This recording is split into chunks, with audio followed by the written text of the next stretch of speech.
pop in later.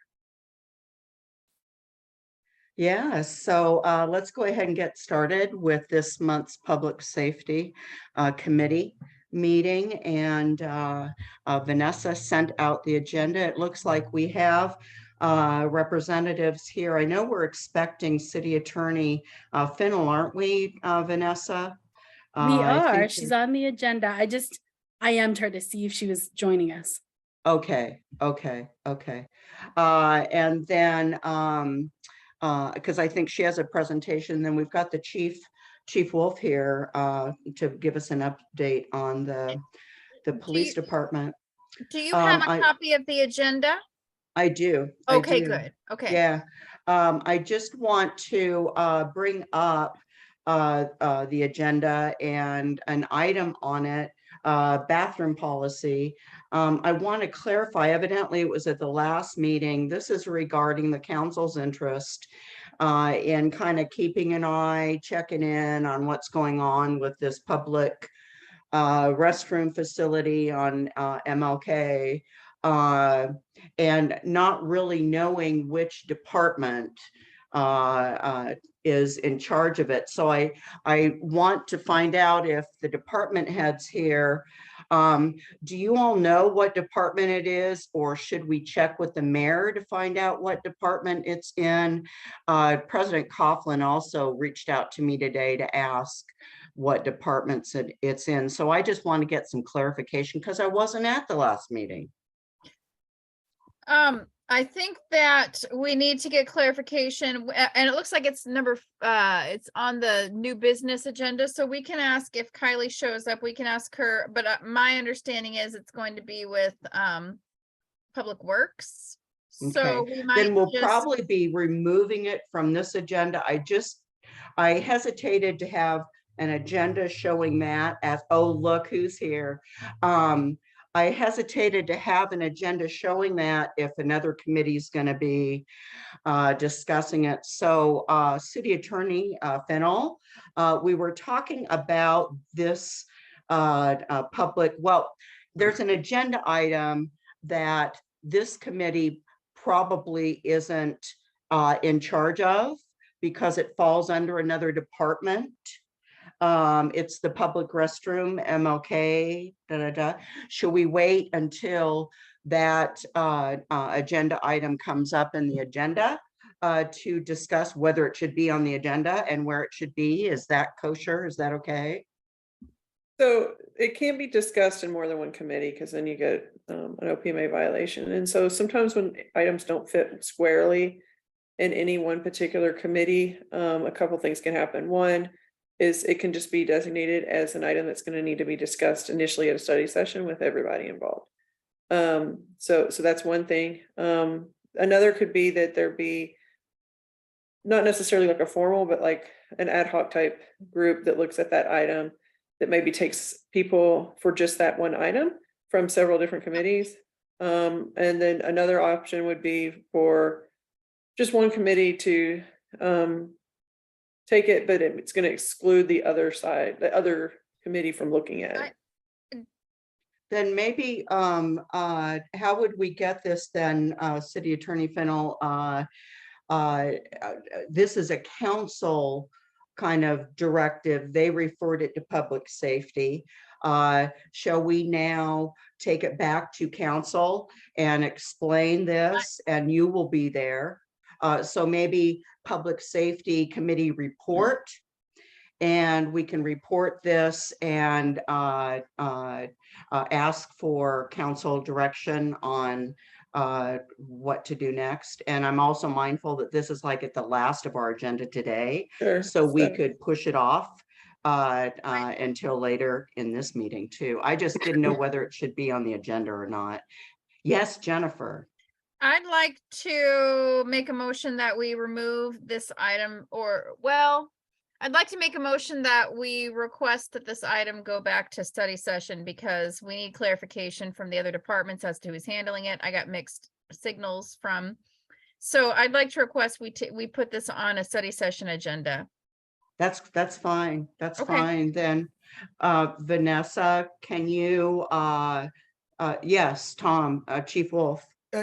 And I'd also recommend getting with President Coughlin and talking about meeting with Marvin Williams Center. They've had one meeting so far about that topic specifically.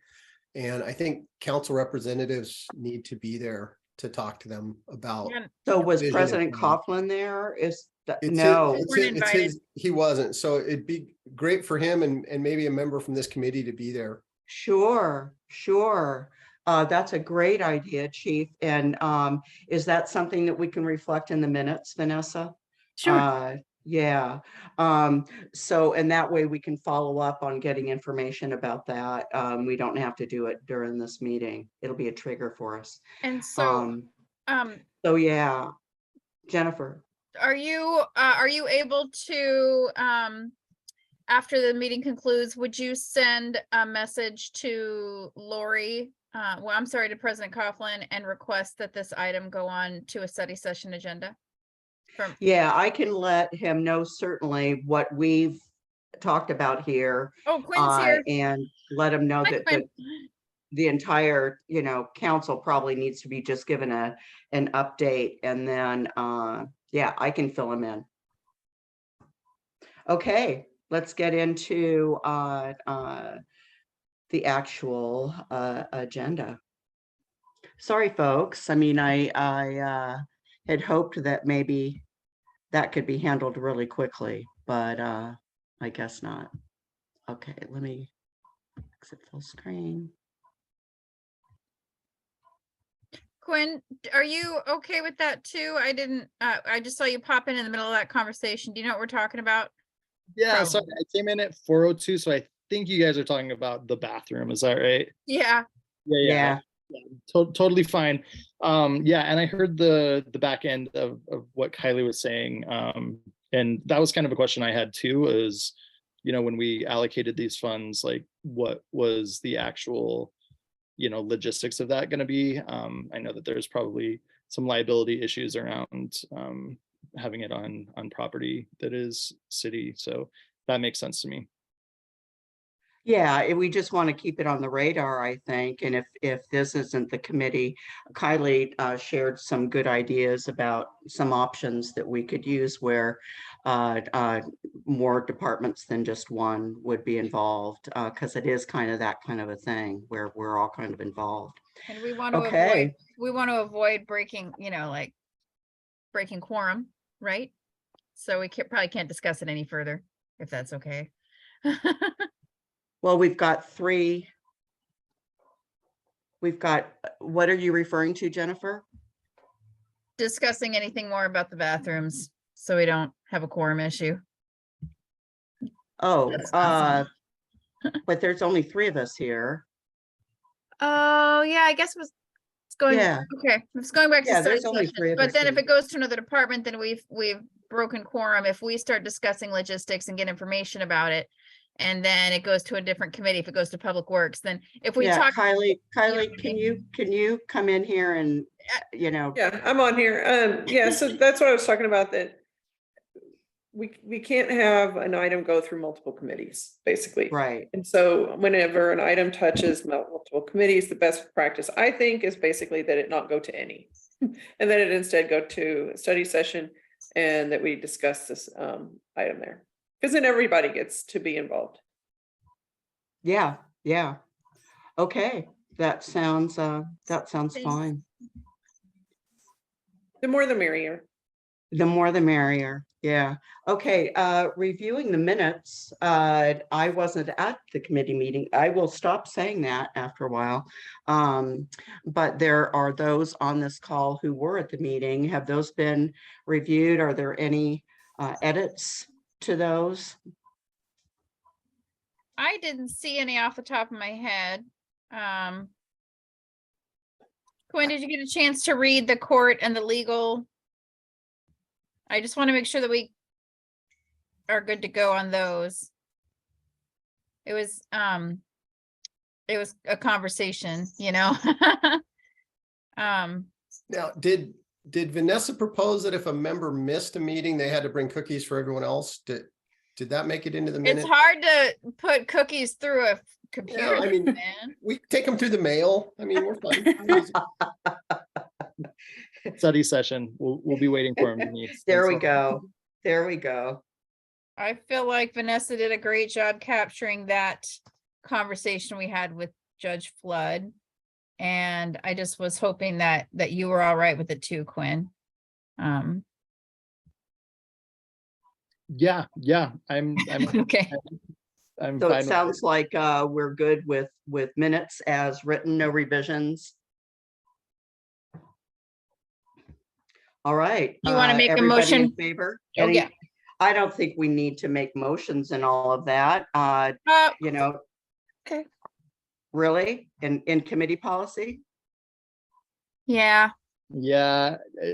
Okay, If okay. Christine's taught me anything, it's definitely motions for accepting minutes. That's at least what I've been doing, and I trust. Sure. Okay, can I have a motion? Move You to can make- accept the minutes as presented. And Second. a second. Jennifer, did you second? Yeah. I All sure- right, all in favor. I'm gonna have to abstain. Aye. Okay. Minutes approved. All right, let's go into our new business and department briefings. I think that Kylie, you might be up. Yeah, thank you. And I apologize for being late. Hey, I had to touch base with Gary before coming on board, and he is finishing his closing argument. And so we were in trial today. And so, or he was in trial, the prosecutors were in trial. And so he called me as soon as he got done speaking, and we touched base. So sorry about that. But the item that we have is a housekeeping item, but I do want to say that I'm probably going to pull it. And the reason is I want to clean it up even more. And so this originally, big picture, let me explain kind of how this works. Council passes ordinances, and those become part of the Bremerton Municipal Code. The state legislature passes bills, and those become a part of the RCW. What's interesting is that we actually don't have jurisdiction in our municipal court to prosecute RCWs. We actually have to adopt them, and they get prosecuted under a BMC title.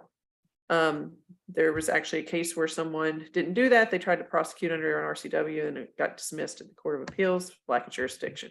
So anytime that there's an offense that becomes state law, and we want to have local jurisdiction over that, we have to come to council and adopt that. We have had cyber stalking on in the Bremerton Municipal Code for quite some time. The legislature recently amended the Cyber Crimes Act and split that into stalking and harassment, and there's a couple of other ones. So what we originally came up with was to adopt the new reference to the RCW, and it was going to be a really straightforward housekeeping measure. Like the BMC referenced the wrong section of code in the RCW. We needed to clean that up so that we could properly charge it. When I was getting prepared for today, I was reading further into the RCW and realized that there might be some other offenses that we might want to adopt. That's what I was touching base with Gary about, particularly the cyber harassment. Telephone harassment has been around forever. But now things just with technology, things are kind of being done differently. And so I'm going to try to clean this up. So basically, don't look at the ordinance that was in this packet. I'm going to try to clean it up. And I might be able to get it done by tomorrow and get it loaded so that we can just proceed on and have it on study session next week. But with, Gary being in trial and stuff, and I want to work on it with him, we'll see. If I can't get it done, it's going to be the following study session. So, but the good news is that doesn't mean that if people commit these crimes, they get to walk free. All it means is they get prosecuted in district court. So until we adopt the RCW, any referrals get sent to Chad Enright's office. They have concurrent jurisdiction with us. And so the person gets prosecuted by their DPAs in the district court. And so we don't want to take advantage of that too much. There is a provision in the state law that if we did take advantage of that too much, we would find ourselves owing the county some money. But here and there, a couple of them isn't something that we have to worry about. So that's what this is on for. I think it's a good thing for us to have on the books. It gives us some flexibility in charging, and it certainly protects people because some of these are really specific. So does anyone have any questions? Yeah, do the other committee members have questions? Need some clarifications? It sounds like this is going to be kind of tabled, but will come to us fairly soon. Sure. Yeah. Like I said, I'm going to try to get it done tomorrow. See if, yes. Oh, I'm sorry. Jennifer. You're in the middle of talking. No, I'm going to try to get it done tomorrow. It's not like it isn't like a substantive change. It's that we had cyber stalking, and cyber stalking, yes, the citation changed, and that's what was in the ordinance that was attached. But additionally, cyber stalking, what we had that conduct had actually been separated out into cyber harassment and stalking. And so you can't just adopt the same language. You have to modify it to BMC code. Okay. I don't really see a problem with, I mean, so you want to pull it and then have it for us to review at study session. And basically we're just coming in, we're basically just coming at, getting up to code. Sorry. Whew. Yes, We're it's a getting up to code with housekeeping. the RCW, housekeeping. Thank Right. you. Except the only thing is I don't want to pull it yet. So I'm going to try to get it done tomorrow morning. If I can, because right now it's on for agenda next week for study session. If I can get this ordinance like cleaned up before Lori cuts me off, basically, right? Then I'm going to try to do it so that we can get this done, because I don't think that this is going to be an item that's heavily discussed or, particularly technical or anything like that. And you just, I mean, really, this was just an FYI because it's coming to study session, but I don't see a problem with supporting you. So Thanks. anybody, yeah. Yeah. You No, do I good just want to work. let you know, it's either going to be on the 8th or it's going to be on the following one. And if I'm going to try to get it on the 8th, but when I started looking at all these things, they got rid stuff that had been kind of more broad is now, and there's a large definition section. So I just want to make sure I have time. And if I don't, I'll put it on the following study session. If I do, Well, in it's this way, we have a heads up about it. you have a heads know? up regardless. Yeah. We only have one committee meeting in March. So regardless of which study session it goes on, this is our time. So when you see the cyber stalking, cyber harassment, adopting, it's basically adoption of portions of RCW 9A90 into our BMC code that deals with cyber crimes, which is R 32-140. So I know that doesn't mean a lot, but Understood. It's like you got proactive or thought you were doing something, and then another change comes in. Yeah. That, boy, it really does qualify as housekeeping when you describe it like that. Okay. Well, I think that sounds fine. Quinn, how about you? You cool with that? Quinn, you're it looks like he's looking for Sorry, unmute. I could not like find my mute button. Oh, there you That's what it looked I was like. what is going on? Sorry, yeah, I was scrolling. Apologies, I was scrolling emails while you guys were talking. But yeah, any sort of housekeeping ordinances make sense to me, and I trust legal. And as long as we're not prosecuting any new things, which it is not, it's just the venue. I don't care. Yeah, sounds good. And thanks for the heads up. I think Sure, it's always thanks. good to have that. All right, fire. I'm going to assume Chief McGanny, no specific agenda item. I had thought maybe that was because you were going to be out of town, but since you're attending, there's actually no specific agenda item this month. I just want to clarify. Nope, nothing specific. Just appreciate the support on the mutual aid agreement last night, and the chief and I should be ready for the 22nd. I think council was very supportive of that. Those are the feel good kind of agreements. Okay, I think we can move then on to Chief Wolf and an update on the status of the Bremerton Police Department. Yeah, I thought I'd go last and then let Pat and Kylie get out of here if they got stuff to do. But some of this does touch the fire department. in where we're going. So as we started our conversation at the study session about the levy coming up, the council was talking about data and information and everything. And our last meeting, I wanted to kind of go over some stuff so you guys kind of knew the status of the police department, kind of where we're at after the last couple of years, and just kind of where crime rates are at and all that. And I thought we'd start here, and then I've got 3 experts from the council then can tell me what does the full council want to hear when we come to the levy and stuff. What more do you give Pat and I a chance to kind of tell you what you need to know to go forward with the levy. So just kind of a 10,000 foot overview, but a little more data oriented and everything. So I'm pretty sure I sent out the yearly crime stats. Did you guys get that? Yes, we have Good. gotten those. So it looked kind of like that. So just highlight a few things. Certain things are way up, but if you look at the total number of crimes, statistically, oh wow, oh my God, it's 73% up, but there was 7 of those. So it's like, that's not that big a deal. But the things that are of concern, I think, are the assault rates have gone up in every category, especially the minor assaults. They're up 50%. That's twice as many. That's quite a bit of things. Theft is way up, all thefts. And then the burglary rates are also significantly up. And then our robbery rates have gone up. So that's all very, that's concerning, especially when you look at some of the numbers, how high up they've gone significantly. And then another one, and it continues to plague us. We had a murder in the county this last week with a drive-by shooting, and that's an ongoing thing. Between us and county, we're working on that and going after the actors on all sides of that. But that is something we haven't seen in Bremerton for a very long time. And to see that now climbing up, that kind of gang type activity is very concerning. We are working with our community activists and stuff to help us out in that. That's something we didn't have in the past. So that's kind of awesome.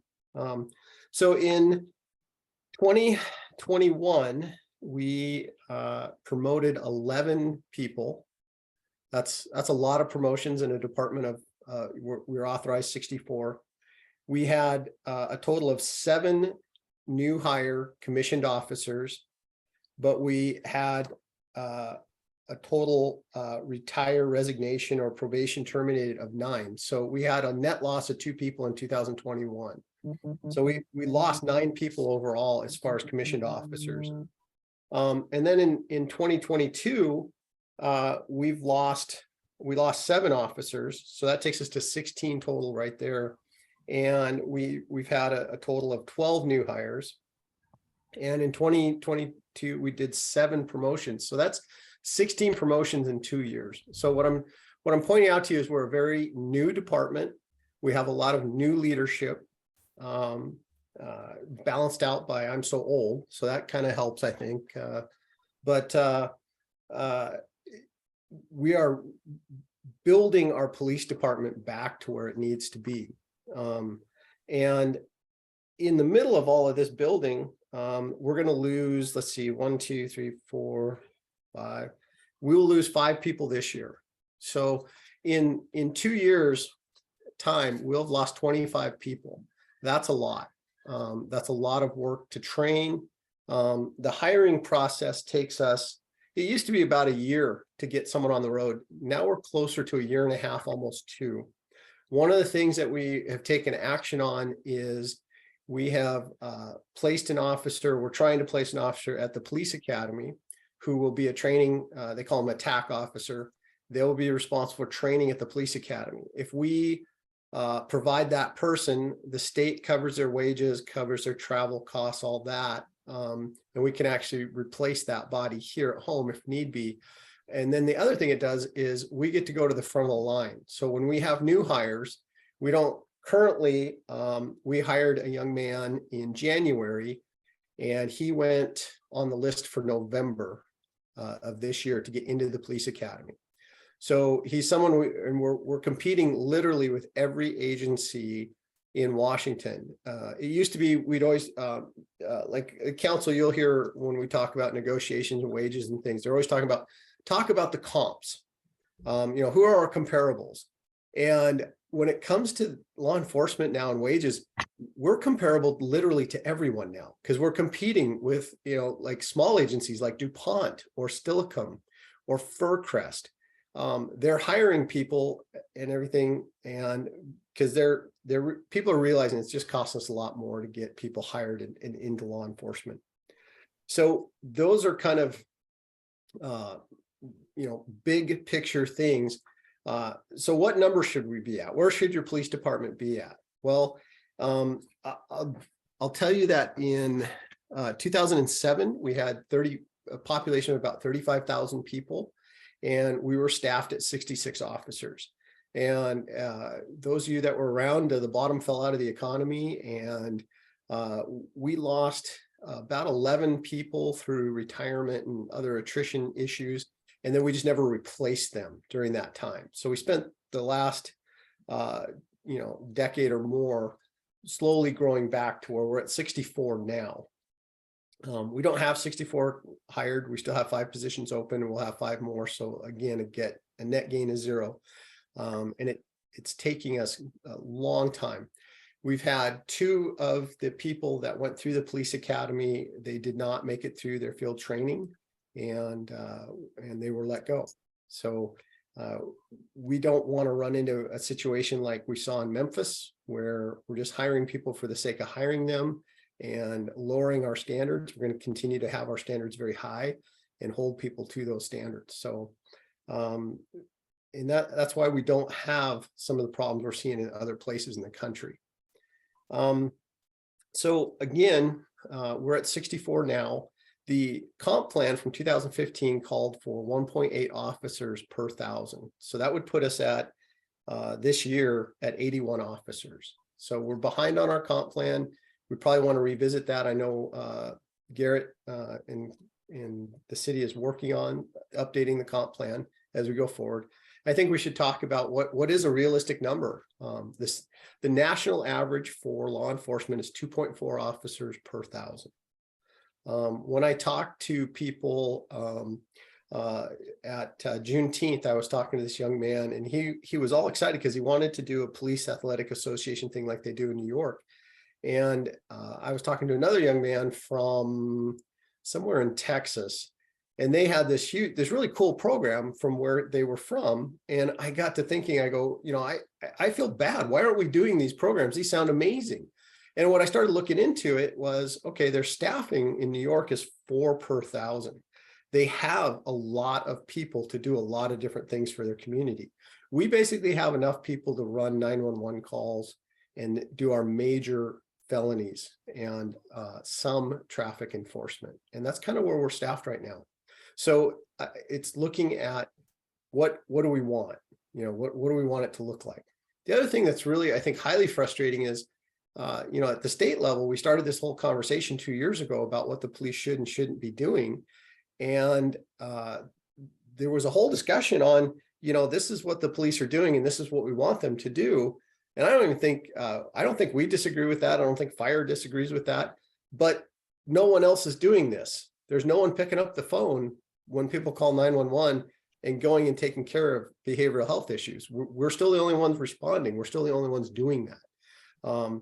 Our fire department, their call load is 8 to 10,000 calls a year. And of those 8 to 10,000, police usually go to 25% of those on the front end to make it safe. They're not wearing bulletproof vests. They're not trained to fight with, aggressive, hostile people. Many of the calls that they end up being dispatched to are just completely unknown. You could listen to it and say, oh, well, that's a medical call. And then you get there and find out, well, it's more than just a medical call. It's someone that's a real handful. And so we partner with them and we do that. The chief pointed out something really great the other day that I just took for granted and hadn't thought about, but the hospital went out to Silverdale. That's another huge burden on law enforcement and fire when you stop and think about it for a minute. So the city's broken into 5 sectors, and we put 1 officer in each of those 5 sectors on a good night. Some nights we only have 4 out there, we make do. But we put 1 officer in each sector. And so if the officer on the east side has someone that has to go out to the hospital, a behavioral health issue, someone that's super intoxicated, that is violent, someone that's under arrest for a felony crime that we can't just let go, but they have to be seen at the hospital before the jail will accept them. Now we have to drive out to Silverdale and sit on them until they're taken care of at the hospital. So that's 1/5 of the police department at the hospital. If they're super violent and they're really dangerous, then that's 2 officers. That's 2/5. That leaves 3 officers and a supervisor back home minding the store. We run out of officers really quick that way. And then from there, they have to go all the way down to Port Orchard to put them into the jail. Sometimes what happens is we'll take someone to the jail, and the jail will refuse them and say, oh, no, they have to be seen by the hospital before. So it's all the way out to Silverdale and all the way back. That really cuts into our serviceability and what we can do. So we're running between 45 and 50,000 calls a year.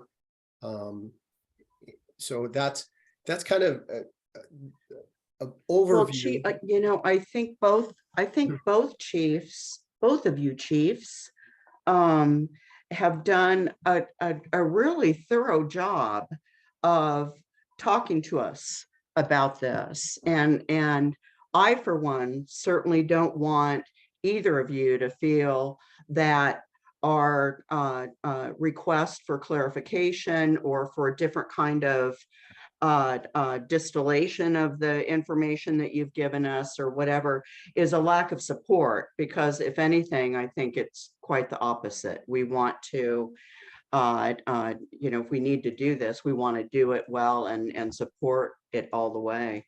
Jennifer, you've got your hand up. I wanted to be respectful. Chief Wolf, did you have some other data that you wanted to present to us? That was a really good piece that we didn't, you know, we don't think about, is that your officers have to transport to and from the jail and the hospital. Was there anything else, any other data you wanted to share with us? Well, just a couple just small things. One of the things that has changed dramatically in law enforcement, and it's not a bad thing, but it's how we actually do business. We use time, distance, and shielding in a way that we haven't in the past. And what that means is if we're out with a behavioral health subject and they're violent, we're going to get more people there. We're not just trying to do it with 1 or 2 people. We're going to get as many officers as we need. We're going to get the equipment we need. And then if we have a navigator, that's awesome. And then we're going to try and talk these people down. And if it takes us an hour to talk to them, it takes us an hour to talk to them. What that means, though, is that during that time, there's all kinds of calls piling up. And I don't know if you guys have noticed at the city council, but citizens are pretty used to McDonald's. And when they put in their order, they expect to get to the window and have the order handed to them. They kind of want that with city government, and we can't provide that level of service. We sure try, but we can't always meet that. And as you know, people get frustrated, you know, whoa, why weren't, you know, I called 3 times last night and no one ever came. And it was like, well, there was no one to go. And so we have 2 navigators on staff now, right? Correct. Okay, so you said if a navigator is available, do we not have navigators available 24/7? No. Okay. No, Are they run- full-time FTEs? Yes. Okay, do we have any nighttime navigators or on-call availability? No. I wonder if that's something that could be restructured so that you could do that. I'd imagine that there's probably situations, I don't know about their, you know, bargaining agreement. I don't know anything about that. Is it not an option in their bargaining agreement to have nighttime hours? Well, I think the again, it's what is the mission of the navigator? The navigator is navigating the mental health situation and or drug and alcohol for people. One of the problems that we have is, and I talked to the council, is we don't have beds available. It's great to talk about detox. It's great to talk about drug court and diverting people. But if we're going to divert them, we'd better have beds for them. We'd better have a detox for them to go to, and we don't. The other issue we have is on the mental health side of things too. We don't have beds. We don't have DCRs that come out into the field. We have Kitsap Mental Health in our backyard who is responsible for the county, and they have quite a bit of resources, but we don't see those resources on the street in a meaningful way to help us. So we have our navigators working while other resources and people, Olympic Peninsula Health, the Kitsap Rescue Mission, Salvation Army, other agencies are available, so that way they can Okay. interact. So the navigator just means navigator, which is Yep. something that I don't think I understood until recently. They don't come out and de-escalate in a mental wellness capacity. They have in some situations, yes, absolutely. Okay, but it's but- just if they're available. And so, okay. So I'm assuming, here's some of my questions. I'm assuming you can't interlocal, you know, when you have somebody who needs to go to the hospital or to the jail and vice versa, they have to be assisted by the jurisdiction charging, correct? You couldn't say, hey, we have, I mean, you know, like if you have the 3 or 4 sectors, if 2 or 3 sectors that are uncovered or whatever, you know, 1 or 2 sectors, you can't, when you get calls, you don't generally call in and say, or like, ask the county for assistance. in We do that all the time. We constantly, and the county does that with us. We run out of police officers in the county. This is a team sport, and we all, especially at night when we get the more violent, like the giant bar fights, county or city, everybody's coming. I don't know what you're talking about.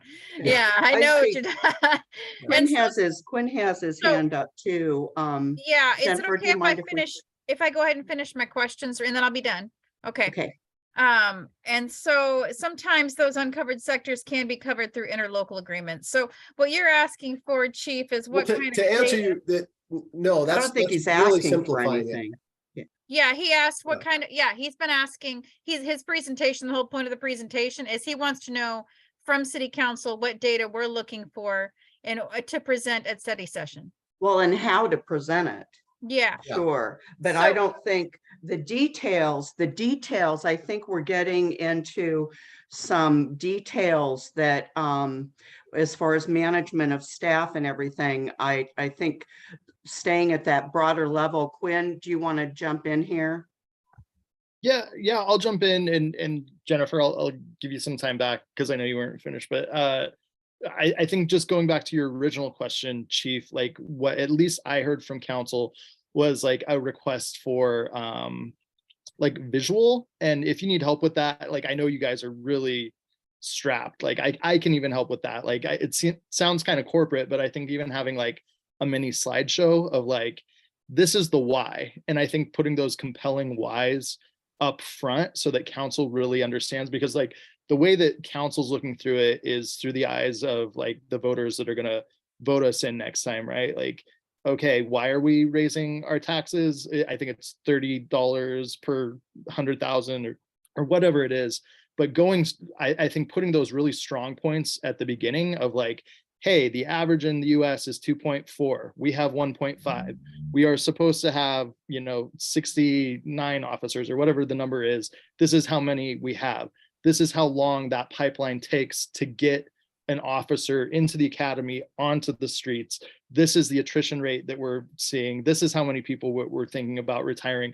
Just those like really compelling statistics right at the beginning. And then, they love a good packet. So the crime stats that you gave to this committee, include that in the packet, like anything that's visual, because they're going to dig into that. But like starting with that why, I think would be really helpful. And I can't remember, are you coming back to us this study session or is it calendar? No, and if I could, I've had a conversation with Mike Riley, in which it came up that I believe the chiefs just wanted a general sense from us, and it didn't, they are prepared to give us a lot of detail. I don't want a lot of detail at this time. I don't think we should get a lot of detail at this time because things can change and it can be packaged differently. And, you know, I think from council, what we said was, this is a lot of information.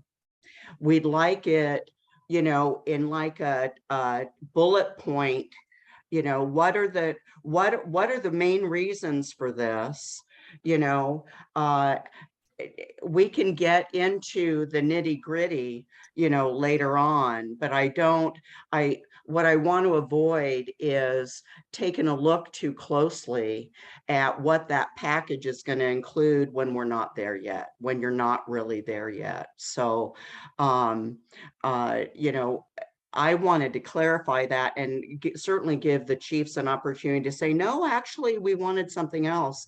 But Mike Riley had said, you just had wanted really kind of like, you know what? Overall, we feel pretty positive about this. Yeah, keep percolating, keep working on this. Is that what you wanted? Chief McGanny? I was gonna see if Jennifer wanted to finish and then I'll dive in. Jennifer? Okay, so you were asking, you know, what council would like to see and what kinds of questions. So I keep asking over and over and over again, tell me the breakdown again, who, what, and I know that sometimes that's subject to change, but that would be nice in the packets too. And Quinn's absolutely right. We, some of us are visual. We want to see it in writing. A proposal, we understand it's a proposal that's subject to change, and you can put a little asterisk subject to change. But to know, you know, like I have it written here from before, 5 paramedics, 3 PP, 1 office. So what does that mean? Oh, paramedic, firefighter, paramedics. Okay, that's what that means. And then 2 to traffic, 2 community officers, and 4 detectives. So, and then the medic 24/7. I mean, like I wrote all these things out, but we would like to see the visual of what the breakdown's going to be. I think that we probably need some kind of justification why a property tax increase is going to work better than asking us for, you know, like normal, like Eric mentioned, right? Like, why is this property tax increase a better idea in the long run than coming to council as you have before with, you know, 1 year fire, the next year police, right? That's kind of how it was before with requesting new FTEs. Yeah, and I think just circle back real quick, and I want to hit this before it gets completely away from me. It is super oversimplification to say county's going to come in and cover sectors that aren't. They're not going to do that. Gotcha. They will come in when we completely run out of officers, and like if we get tied up on a homicide or one of our guys gets hurt and we're all tied up, they'll come in and shag a few calls for us, the high priorities, but we're going without law enforcement services for everything else until we can get some people in from our department. And so maybe in a visual, you could show us the 5 sectors of the city. Yep. That would be nice. And part of that too is the way that the city geographically is starting to develop, especially in the West End in District 7. That's almost creating a 6th district just geographically because correct. Of the time to get out there, the number of people. We've got houses going in that area like crazy. Anderson Hill touches Port Orchard, and it's part of the city.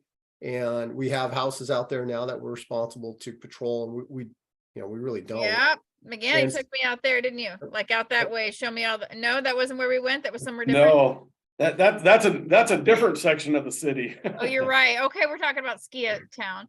So another figure that I'd love to see too is data research, like a cited research on what the best practice is for how many officers per 1,000. So 1.8 per 1,000 is lower than other municipalities, but what is the best practice that, like, why do you get that? Where do you get that figure from? I think maybe a suggestion would be to put in a link, maybe in the presentation or something. I think we've got some conflict here within the council members, because I don't want more information at this point. I really don't. And I think it's unfair, really, to be asking for that now. A lot of information's been shared. People take notes. I'm not gonna, the problem is I'm not gonna recall any of that unless it's in bullet form, unless, unless it's an organized group of ideas. It's what you tell me. I'll take little sound bites of it, but it really needs to be organized more. I want a lot less information, actually, so there might be some conflict here. Quinn, you've got your hand up. Yeah, I was just gonna say I agree, because I think you guys were looking for a thumbs up. I was ready to give a thumbs up. I think I gave a thumbs up. I just, having been on council with certain members, I know that like even just like a purchase agreement for cars, we needed to like go back and make sure all the documents were like all set up. So I would come to, my suggestion is come to a happy medium at this stage and do just like a real quick, if you want to do, a PowerPoint with like maybe 2 pages of a packet of like the high level stuff so that people can actually just visually see it. I think that's what I was hearing most at study session was like, we needed visual. Then we can give you the thumbs up to be like, okay, yeah, we are behind this initiative.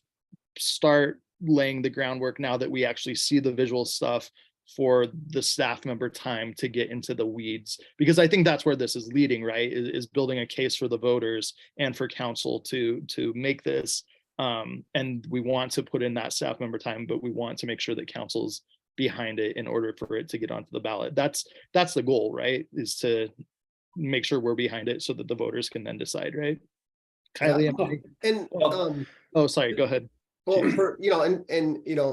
Councilman Chamberlain, I like that you press in and you ask those questions.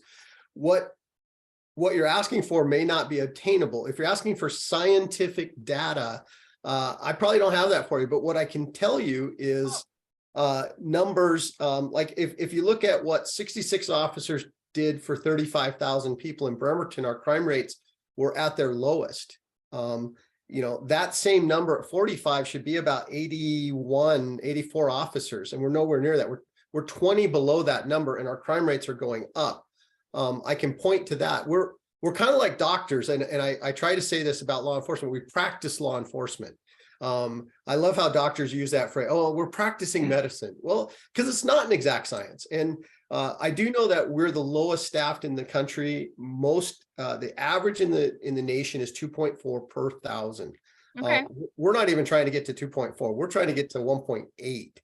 And I'm not asking for scientific data. So like, Gotcha. like having that as a visual is probably Gotcha. good in bullet points. So And all the that's things what I was saying are good bullet point items. Yeah, and I was racking my brain on my master's degree if I did a paper on that. I'll go back and look at my papers. You will not. Don't lie. You're not going to go back. I've got Nobody them ever all. goes back to their master's thesis when nobody does. Nobody Oh, does. yeah. I've He's got a them. nerd. those He'll 2 totally do it. pages, those 2 pages, let's make sure they have plenty of white space. Can I? If you know what I mean. think Chief Not McGanny- just 2 pages of text, let's mix it up a little bit. But So I think Chief, too, it's are really there important. what else do you want to share with us? I mean, we don't always get you here. Yeah. So it's your opportunity to talk to us. Well, I guess I'm also looking through the lens of, I have a master's in criminal justice, but I think I feel like I have a PhD in the city of Bremerton. I've been here 35 years. I've literally walked the beat. I still get out on the bike and patrol our city. I get nose to nose, toes to toes with our citizens and what's going on out there.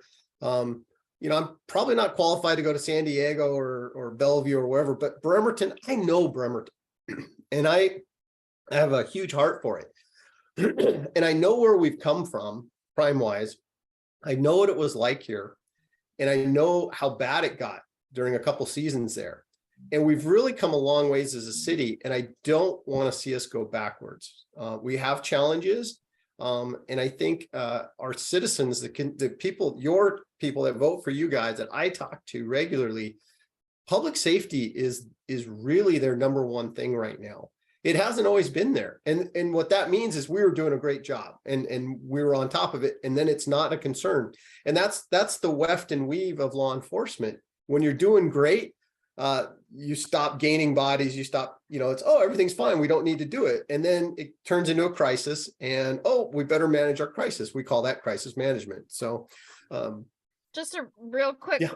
just a request. So rather than doing 2021, 2022, 2023 breakdown, if you have a bullet point of over the past 3 years, we've lost X amount of officers. We've had 7 X amount of promotions. That would be helpful rather than breaking it down by year. I think that would be, and Chief Begani, I apologize. I think I might have taken your time away. That's okay. He offered it. He offered it. I offered to give it to you, so, And I took it. That's what I do. I'm going to So- stop now. so I will apologize for city council. I was trying to keep things for this at a 30,000 foot level to get the nod to go forward because of the amount of staff time this is gonna take and the time crunch that we are under. So by coming back to you at the 22nd, what you're asking for is going to take a significant amount of staff time between the police and the fire department to put this together. Yes, we have the data, we gave the data, but to put it together in a presentation is gonna take staff time. And it's my staff time, the chief's staff time. For me, I don't have the administrative support, so I've got to put this together. Well, I have a lot of other things that are going and trying to take a vacation. So that's why I kept it at a 30,000 foot level, just saying, give us the nod that you support it and understand, then we'll put it together and bring it to you. We're really gonna have to put everything together for the 22nd. And so your presentation is gonna be a little bit more. I'm gonna have to work with Kylie to get the ballot language and the resolution, because we're under too big a time crunch to get it to you, to council, for you guys to approve it. To get it to the county where we need to. Understood. That's why I was trying to get the head nod to say, yes, go forward. We're in support of it. We need the presentation. Then we'll bring that to you, because if we're gonna put it on the ballot, we're under a We're huge. in go time now, kind of. Yeah, so we're gonna have, what you're gonna get is, my plan is to have everything ready with a resolution. Ballot language we can work on, but the resolution will have to be ready. And the PowerPoint presentation, which you're asking for, all the data, will have to be ready on the 22nd. And then you guys are gonna make it, if the council doesn't support it, then they don't support it, but everything has to be ready. I think we get what you're saying about, plus we've got to remember, when I realized that the chiefs are the one that prepare this stuff, I thought, we expect chiefs to be able, to do this stuff. Anyway, Quinn, you've got your hand up, and Kylie also. Yeah, I'll defer to Kylie. It's a real quick question, Kylie. Go ahead. Sure. I was just trying to think back to the last study session as to who the holdouts were of not giving the head nods, and I feel like we almost have at least 5 people that are fine with it moving forward. So I don't even know. It seemed like maybe Eric for sure. I don't really know about the. Okay. I definitely. Yeah, and so that was the whole thing, guys. It's like we just didn't know if, when we started talking, we were talking about this before the retreat, and trying to get an idea, because we don't know. Obviously, if all of you are going to be of the same mind as Eric, hey, I'm not putting my name on anything that's increasing taxes. You can go figure it out some other way, guys. And if that had been the prevailing viewpoint, then we would not have. But it wasn't.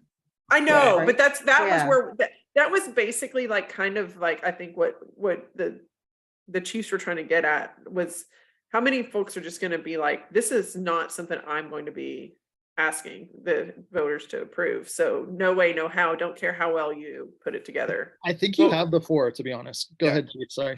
Can I ask, I just wanted to answer one question real quick that Jennifer had brought up, and Eric had brought it up at the study session, is why can't we do it this normally? The general fund, the reason we're bringing this to council, right? I mean, as the fire chief and the police chief, we have a problem, right?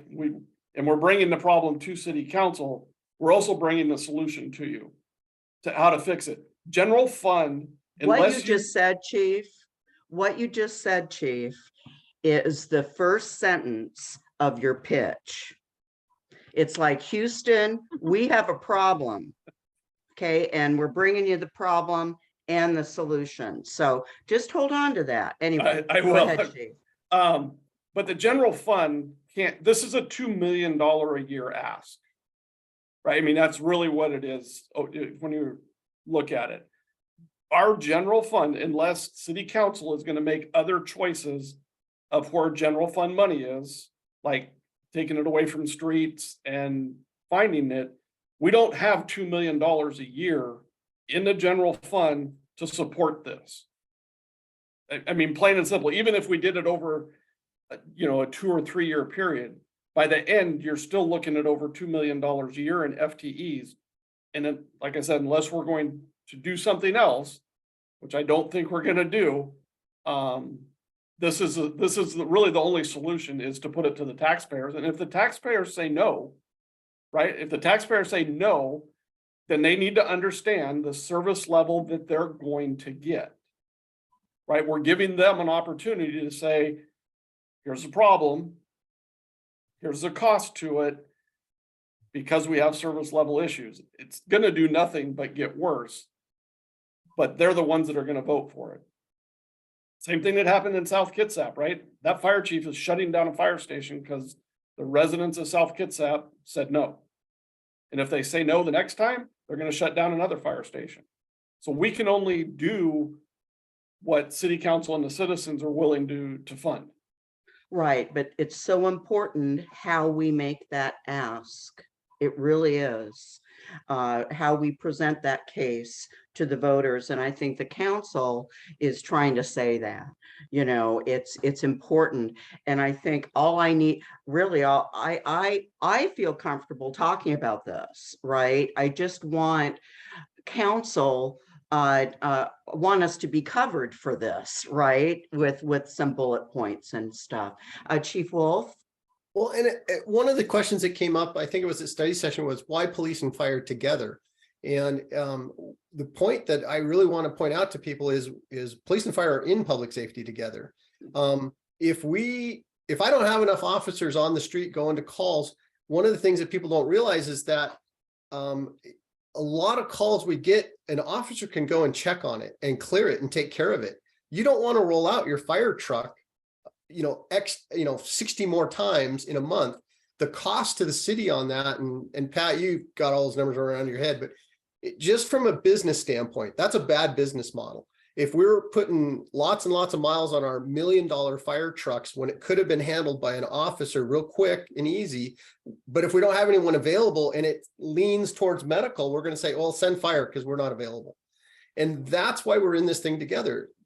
All of this, the mental health stuff, we both cross over. They use our navigators as much as we do. So the whole public safety thing, it's police and fire out here on the streets doing this together. So that's why we're coming and saying, this is what we think we need to get to where we think we should be right now.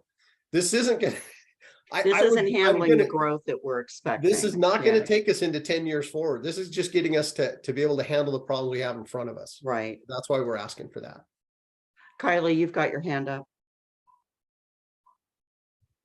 One of the questions I had is whenever we were talking about this, Judge Flood popped on and the meeting, do you recall that? She was watching from Zoom and made the comment that increasing police officers would also increase court filings, and that there would also need to be an increase in that.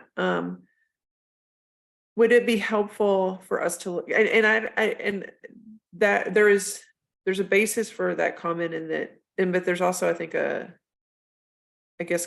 more what the chief was talking about, that it's more officers needing to go to calls now, because modern policing is different than former policing, where they would, for lack of a better word, they would go tackle people, and now they don't do that as much, and that's great. And so it does take more people to do better policing, I think. I think it keeps people safe. And so I don't know if it's going to necessarily translate into more chargings just because we've changed the way we do business. And so I do want to just put that out there, but I will say that there is at least historically a basis in that comment, but maybe just to point out that it might not be the same ratio or whatever that you would think of maybe before. And I'm happy to pull stats from my office about filing and what we've seen over the years, if you guys think will be helpful. What I'd like to do, because we've got council members that need to leave. I'd like to, oh, and Quinn, I see you have your hand up. I want to talk about next steps. I mean, I really am feeling like we're putting a burden on the chiefs and asking for a presentation. And yet I feel like we've got to have something to go back to council to get that thumbs up that you want. And so I'm wondering how best to do that. I think just let us, we're gonna come prepared with more than 2 slides presentation. Uh-oh. Let's just say that. Well, because you guys spoke that you're very visual and you want information, but if we're going to put this together, I don't want to put a piece of it together and then we're going to put it together. So if the citizens have a question, it's there. The why will be there. I mean, to us, it's simple, right? I mean, we're in the trenches running the calls and seeing the effects of what we're doing. It's hard to get that across. I mean, Jennifer got to see it. She came and rode, 24 hours. She was a little bit of a white cloud, which I'm disappointed in. Well, and the way you talk about it may not be the way we talk about it, or the way Joe Smith on the street talks about it, right? Quinn, I want to give you a chance to. Yeah. I was just gonna say my last couple comments on this are, I think you at least have 4 council members that would be even without a presentation, fine with you going forward, if I'm counting correctly. And secondly, I think Kylie's point and Chief Wolf's point is really powerful and should be included in that as well, as not only to kind of counteract the rising crime or the unsheltered individuals, like the needs there, but like being able to do policing and firefighting, EMTing compassionately and making sure that we get really good outcomes. And I think that will be persuasive as well. So I don't want that message to be lost for council or for the voters. I think that will be persuasive. That's all I have. So what I'm hearing then is that the chiefs will come back with what they choose. We've given them input, and now they're in the driver's seats. You'll come back and engage again, and hopefully council will give you that heads up. If you need a formal vote, we'll have a formal vote. So let's try to make sure we're on your schedule, we're giving you what you need to proceed. And we're going to try to make that happen. So I'm with Quinn, whether there's a presentation or not, but I think that there's a dedication now from Chief McGanny. We're going to give it to you. We're going to give you that presentation. I'll keep it under 90 slides. How's that? No, and the reason that it's pushed, because I believe the 22nd study session, and then the next, the 29th is the 5th. So now we're getting into April. Yeah, there's only 2 more. There would only be 3 council meetings between then and the last option. So that's why you're really going to get a full presentation, and you'll have everything for you guys to approve for to put onto the council meeting for either general business or consent, at least the resolution to be able to move forward. Well, and I was even asking Kylie recently, I think some of you were taken aback when I asked, when does the lobbyist get involved? Because I'm just used to, if you've got a lobbyist, you know, you use that lobbyist in crafting the bill, crafting the levy, you know, and that's where you get into the wordsmithing, for lack of a better word. But I don't know. I'm going to see him next week because I'm going to be down there in Olympia with him. And Kylie, I mean, it's, you know, writing, it's getting something like this. It's not in his contract, is it? Yeah. Helping us No, out with no, levy no. lifts. Yeah. No, we have some resources we can lean on, and it's not like, I mean, there's certainly plenty of examples, right? I mean, it's not Well, like- and luckily we have the EMS levy that we run. So I mean, and I've already started tweaking that language, so I'll tweak it and then get it to Kylie for her to work her magic on it, but at least it'll get us yeah, That's great. in the right framework, so. yeah, I I was think, actually thinking about talking to Bagwell about it too. I mean, he's been involved in them. I mean, because he represents almost every fire district, I think, right? Yeah, they're just a little bit different because they're looking at levy lid lifts, and this is just Right. basically a tax increase.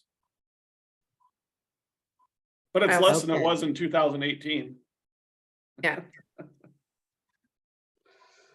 All right, so are we fairly clear with this then? I think I am. And I want to thank the chiefs for suiting up and showing up. And again, please, I hope you don't take that council need for a different kind of distillation of the information as a lack of support, because I agree with Gwen. I think you've got strong support for this on the council. So all right. I'm reading Jennifer's comments. I'm not sure what that means. Oh, let's see. So insurance. Half here, but insurance pooling issue. I don't, Oh, There, she's okay. back. oh, there Well, she is. I'm here. I'm here-ish. I don't think we can talk about it here because we already talked about it with Jeff. So never mind. Okay. Okay. Okay. All right. Okay. Thanks, bye. Thanks, Thanks. Jennifer. All right. With that, I think we're done with our agenda. Oh, I had one comment. I'm sorry. Yes. I know it's 5:06. Just one heads up, just because I want people to know in case you see this in the paper. You might have seen recently in the paper that there was a domestic violence investigation, and BPD handled that because it involved a Kitsap County deputy. And that's normal. That's what agencies do on that. It's also normal for prosecution offices to do the same. And so if you see in the paper or something like that, that Gary's handling that case, that is how that's being done, and that's already happening. And so Okay. I just wanted you guys to be aware of that, because I think it's more common that people see that in the law enforcement part and not necessarily the other part. So just wanted you to be aware. Good point. Good point. Good reminder for some of us. All right. With that, thank you all. And we'll see you next month. Okay, thanks. Bye.